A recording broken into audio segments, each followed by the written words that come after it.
And what this does is this variable now represents every input field that we have before this checkbox. So every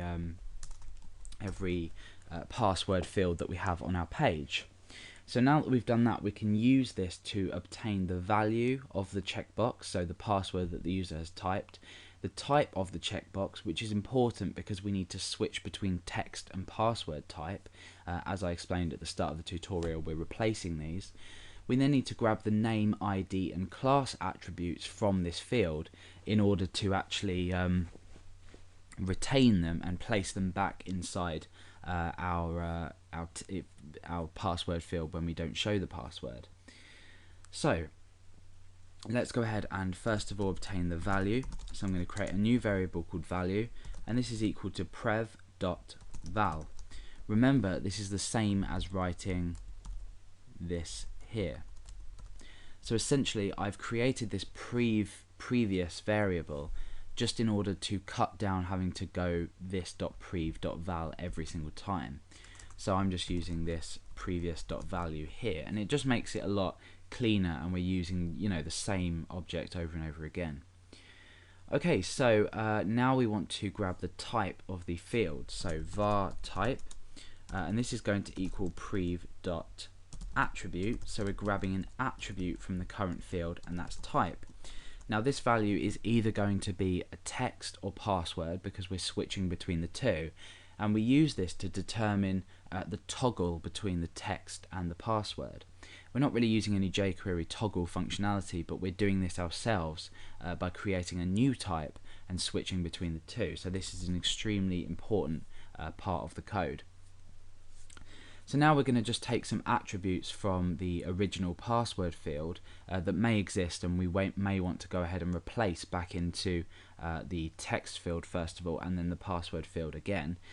So we want to sort of switch these attributes, or keep these attributes when we switch the type of the field. And because we're not switching the type of the field, we're just replacing it, that means they're all the more important.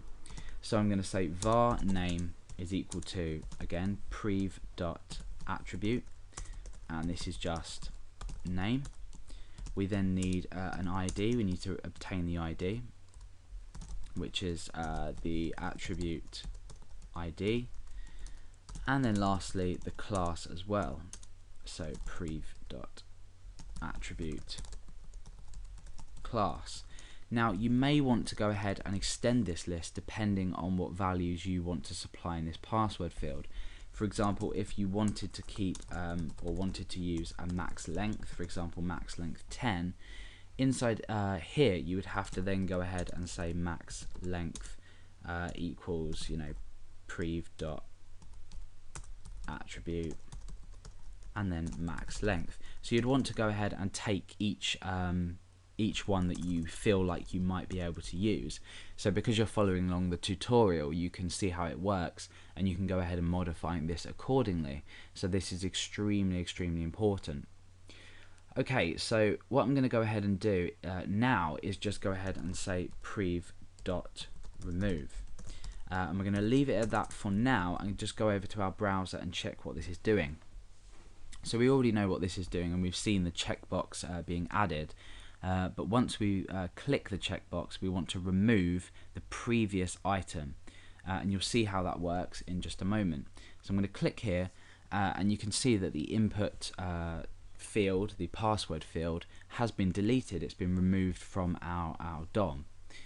And the reason we want to do this is we then want to create just before this element here, this checkbox element, we want to create a new field, but with the type text, using these same attributes, hence moving the attributes to a different element. So now that we've removed the previous object, which was the input field password, we want to go ahead and actually add a new field. So we want to go ahead and say this dot before, and in here we're essentially going to construct our new field with a different type, and that type will be text. So let's go ahead and just outline our input field as we usually would. So input type equals something, and this is going to be text. We then want to go ahead and replace all of the attributes that we had that we've picked up here that existed in the original password field, because remember that was removed, so we need to reobtain and reinitiate I guess the attributes. So the first one will be value. This is actually extremely important because we obviously want to retain the value that the user's typed in order to display it in plain text format. So we can go ahead and append on the value here. So we're just starting this string here and then appending on the value and then ending that there. We then want to obviously retain the name of the field, which is more important than not because the user might have specified a particular name that they want to go ahead and pick up in some kind of back-end script. So the name again is name, we just use this variable that we picked up here. Then we want to use reinitiate an ID as well. So this will be ID. And then finally we want to reinitiate a class or add this variable back in. So we just specify class in here. So quite a long line, but if you're used to concatenating in languages, you'll understand the need for the plus sign. We're just appending these values inside the where they should be. And now we're ready to preview the changes. Now we're not completely done here because we need to find a way to actually go ahead and change this back to a password field if the checkbox is unticked. So at the moment we have the functionality that we require. However, we can't revert the field at the moment back to the original state, and that's pretty straightforward. It might not seem like it's straightforward. We might seem like we would have to say duplicate all this code, but we don't. So we'll go ahead and test this out and then we'll go ahead and do that. So I'm going to type a password in here and I'm going to go ahead and click show password. Now it obviously, like at the start of the tutorial, you could see the functionality and it looked like we'd just magically shown the password, but what's actually happened is following this along, we've removed the original field and created a new field, but this time this field here has type text instead of type password.